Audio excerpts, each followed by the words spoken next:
Il-kellim ewlieni laburista l-Ġustizzja José Herrera qal li minħabba li l-Gvern daħal il-liġi għad-dritt tal-konsultazzjoni ta' avukat b'mod ħażin jista' jagħti il-każ li l-ammissjonijiet kollha li ngħataw fl-aħħar 10 snin jitqiesu mhux validi.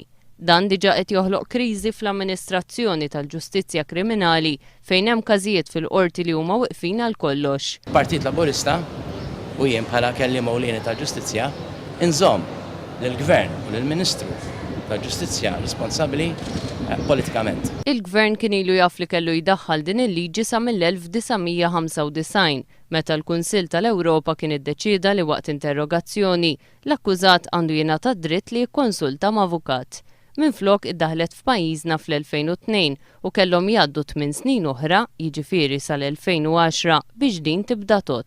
José Herrera qal li l-Ministru responsabbli m'għandux jistaħba wara l-Avukat Ġenerali. B'dan tal-aħħar jgħid Herrera għamel kummenti mhux flokhom biex jirrispondi għal kriżi fl-amministrazzjoni tal-Ġustizzja.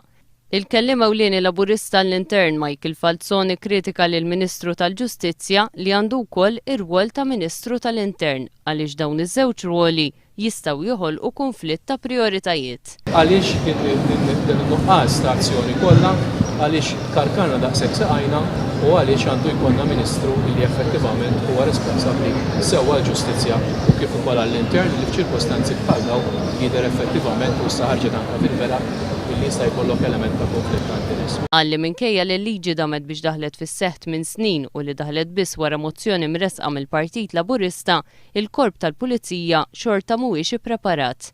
Michael Falzon qal li naqsu r-riżorsi fosthom fid-Dipartiment tal-Forensika li ġie żmantellat u għalhekk ħafna drabi il-Pulizija qed jispiċċaw joqogħdu fuq l-istatement tal-akkużat. Qal li ilu 3 snin jappella biex il-Pulizija jingħataw ir-riżorsi adegwati biex ikunu jistgħu jaħdmu.